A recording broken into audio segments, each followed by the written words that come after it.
Welcome to Parent Solution. Today we have here with us Dr. Laura Jana. Welcome, Laura. Oh, thanks. It's great to join you.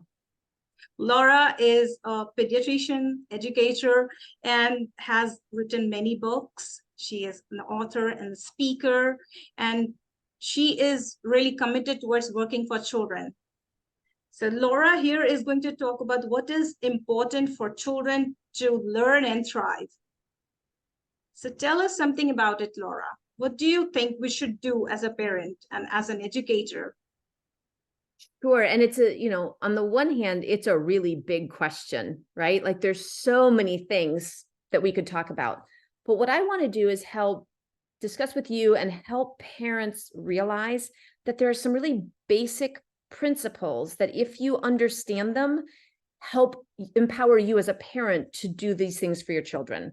One of my goals, ironically, since I write parenting and children's books, is to help parents have a feel for what it is they're trying to accomplish in raising their children, to the extent that they don't actually have to carry a book, mine or anyone else's, with them all the time, looking everything up. So if one of the things I've spent a lot of time in recent years looking at is what skills will children need to succeed in the 21st century? And I framed it like that, again, big topic. And I narrowed it down to skills because lots of people focus on skills, right? That's how we're trained to think when we're talking about school, how we're trained to think about getting a good job. What skills do you have? But the case I would make to you and to parents are that it's important to know that what those skills are has changed significantly, certainly since I was a child, but even in the last 10 or 15 years. So before telling you what those skills are, let me just kind of paint the picture of why I'm saying the world has changed. What has changed about the world that we're living in that's going to make it different for our children in terms of the skills that will help them succeed? If we just distill it down to two things, the first is the world has become much more globally complex and globally connected.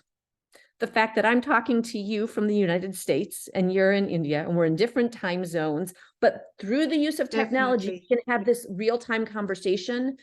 Absolutely. Makes my point about global connectedness. So does global supply chains and the challenges that the whole world faced during the pandemic about getting things places, because we're all dependent on each other. Okay, that's one, globally complex, globally connected. The second one is that we're experiencing rapid change. And I have yet to find someone who says, no, the world's not changing quickly. The world seems like it's changing really quickly, in large part due to technology, but because of lots of things, because of a virus, because of all sorts of things. And all you have to do is think to yourself, what skills become more important or more valued in a world that is globally complex, globally connected, and changing very rapidly? To make that very specific to people, that sounds very abstract. Let me ask a question. Is it more important in that world to be able to know the answer or to ask good questions? We all were raised, I certainly was raised, I imagine you were raised with this idea that the person who knows, not only just knows the answer, but gets it first, right? I've got the answer, I can raise my hand and I get points for that, or I know the answers to all the questions on the test. It's still important to know information, but for anyone who's got access to a phone or to the internet, all of a sudden, when you can Google an answer, right? Everything. And you're faced with questions that may not have answers yet, right? Certainly at the beginning of the pandemic, we did not have answers to what to do about an all new virus that was spreading around the world. The person who asks good questions, who's got critical thinking, who's creative in their thought, who can overcome mistakes and all, because in a world that's rapidly changing, where there isn't a right answer, you've got to go try to solve it. You are far more likely to fail. And how do you handle failure? All of a sudden, you start to see the shift towards different skills being more valuable. And the last thing I'll say before I let you jump in, before I talk throughout the whole conversation is let me give you a set of skills that I boiled that all down to. If we're going to distill that, think about these skills. They're a framework that I called key skills, but spelled QI, like chi or positive life force type skills. They're me skills, self-awareness, self-control. We skills, Those are the people skills, relating to others and interacting, right, in a very connected world. Connection. Why skills, questioning, curiosity. Will, motivation and drive. Wiggle, which I actually call a skill because of embodied learning, that we all learn best by physically interacting with things, taking them apart, exploring them, interacting with the world, rather than just sitting in a desk and nodding at the teacher, right? And so me, we, why, will, wiggle. Wobble, I called wobble skills based on a toy that most people, actually internationally popular toy, but not everyone's heard of it, called Weebles, which were little egg-shaped toys starting in the 1980s. They're still around now, that had little faces painted on them. And they had a weight at the bottom of the egg shape so that they would wobble back and forth, but they would never fully tip over.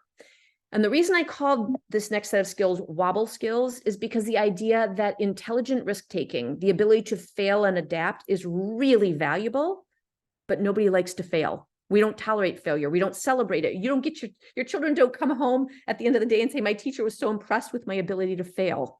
Right?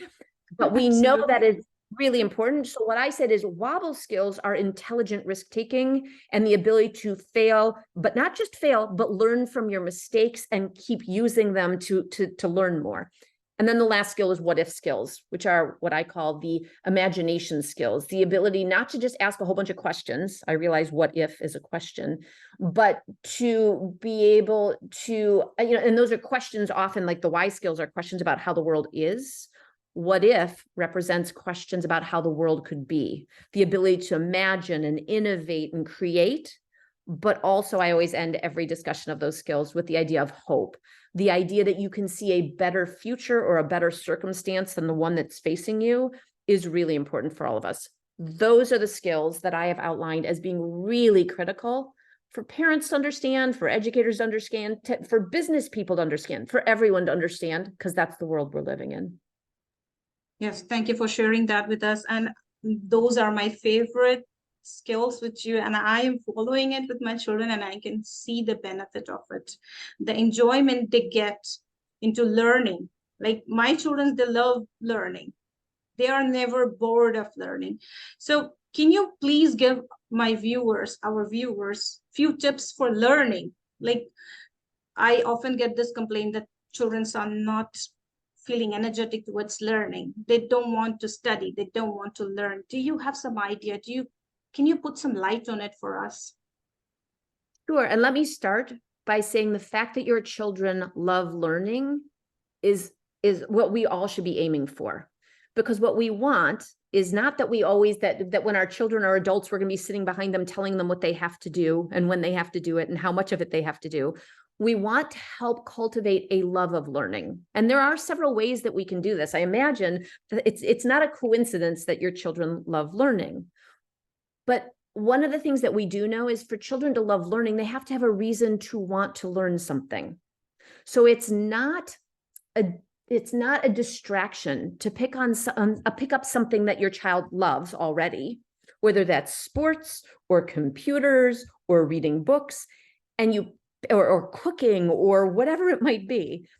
Pick up on something that they love or a challenge that they're faced that they want to solve, like they've got a reason why they want to solve it, and then help them apply their, what they need to learn to either solve that problem or to, whether it's learning math or learning, complex, concepts, to help them be able to use them in their lives. That's where what you see in sort of more of an abstract sense is this idea of project-based learning. It is not insignificant if your child comes home and loves something they're learning about. That is the key to meaningful learning. It is the opposite of what we've often done in your country, in my country, around the world. In the industrial era, what we've spent a lot of time doing is sitting children in nice straight lines in their desk. They're supposed to be quiet. They're not supposed to be doing anything else. And we help them memorize things. That doesn't really instill a love of anything, right?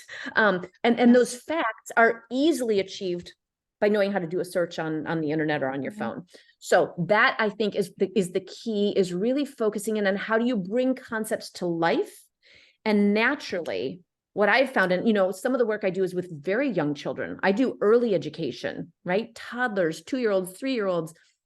And it's amazing what you can get very young children interested in learning when they have a reason to want to learn it. That's brilliant. And I really want to bring this into light, like to our parents and educators, like learning is just not associated with books and obeying orders and following the line. The children need to have those light of interest of learning till their lifetime. Like this is what they are going to, this is what going to benefit them whole One their of life. the things that I often bring up for people, you know, I think there's value in being able to sit down and go through sort of the discipline of reading a homework, I mean, reading an assignment, reading a chapter in a textbook. But what really makes that stick in terms of really sticking with children, that they remember it, is applying it. So even for very young children, you know, I do a lot with early literacy, for example, or I get a lot of questions about children using media or spending all their time watching things on the screen. One of the things that makes that much more of a learning experience is if you bring it to life. So if a child reads about, you know, making cookies, or if they are on the computer and they're watching something about, you know, making cookies, that maybe then you go make cookies together. Or if they read something, if you're studying something about the outdoors, right? It could be farming or gardening or something, and then you go do it. Or if more complex for older children, you're learning about photosynthesis and how, you know, plants, you know, convert energy and, you know, sunlight into energy. You know what? It kind of helps if you have a plant, you put one in the sunlight, one in the dark, one you water, one you don't, whatever you want to, just play with it. And that's, you know, I just said one of the magic words. I am also spending a lot of my time these days trying to help people understand that play is learning. There's a lot of learning that can be done when you actually like literally play, like playing games, but also play with a concept. Make it up. I'm making these things off the top of my head, in part because I owned a private school for almost 10 years. And I loved saying, let's put in a garden, and then the children can grow vegetables. And then when they grow the vegetables, well, then let's have them sell them as a sort of a farmer's market, because then they can count the money. And then, oh, they can donate the money. And it just kept growing into something bigger and bigger, literally and figuratively. Yeah. But the idea was I could teach the children math. I could teach 3-year-olds how to make tally marks, keep track of how many cucumbers they picked. Or I could teach them how to do math counting money, because they were all excited when their parents came to pick them up and they would sell, you know, vegetables to them at the front of the school. You can do math, you can do science, you can do, you know, all these things, which typically have been seen as the boring subjects you sit in a desk and you listen to the teacher talk to you about, and then you go home and you do your homework. It doesn't have to be that way. Having that basis becomes, then people want to read about it, right? When you're trying to figure all this stuff out, you can get children to read about all sorts of things about photosynthesis if they're trying to get their plants to grow. So those are just some examples for you of how to bring them to life.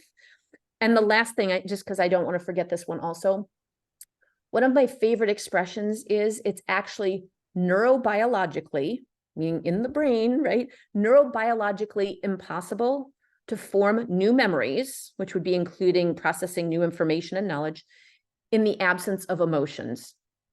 The way our brain works is we associate things we learn with emotions, for better or for worse. And that's a big one. Yeah, positive associations, encouragement. It can be difficult. Difficult isn't a bad emotion, right? Frustrating isn't a bad emotion, but shame or, you know, anger or whatever, all these sort of negative things that we associate with, like, you know, we're going to make you do these things.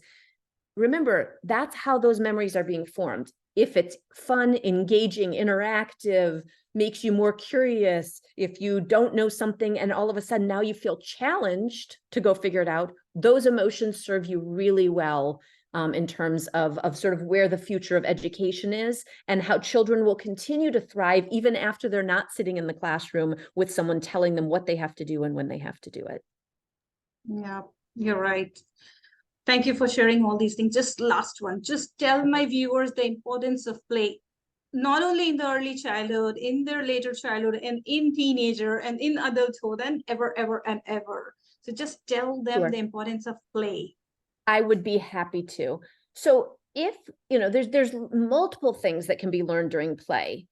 And if you, first of all, think about the fact that I said in a world that's, globally complex, where people have to learn to get along with, understand, work with people who they don't necessarily know, who might be very different from them, from different countries, continents, cultures, religions, whatever it might be, right? Play is a way where you start to kind of establish some shared rules about a game that you're going to play together, and that we all decide what, what it looks like. And so there's those kind of broader concepts about play. But the other thing that play does is it takes away the pressure of you have to find the right answer.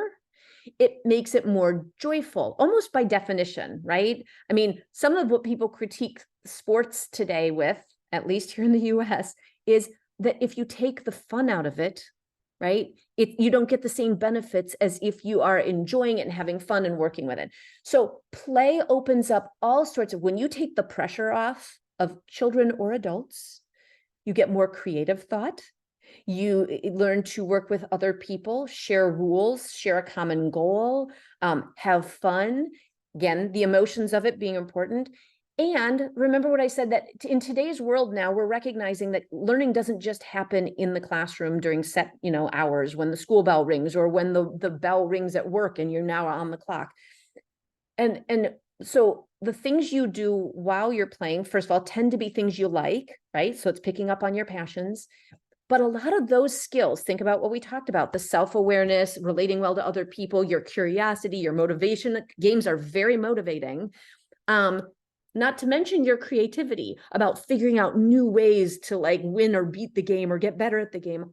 All those are the skills we talked about that foster success in the 21st century. So I couldn't be a bigger fan of play. I've been traveling around the world giving keynotes at national conferences. I was just in Australia several months back, where the country is focusing on this message of the importance of play. Certainly one that also here is very much at the top of mind in the US, for being really valuable in today's world.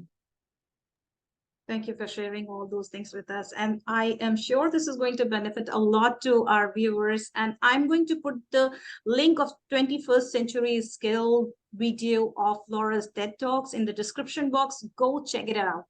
It is magical. It changed my life, and I'm still sharing it with parents and children and whoever is interested in learning what to do next. World is changing, everything is happening. So go and get that compact idea by Laura. Thank you, Laura, for being here with us. Thank you. That's so kind. I'm glad it had that effect, and it's been great talking to you. Thank you, Laura.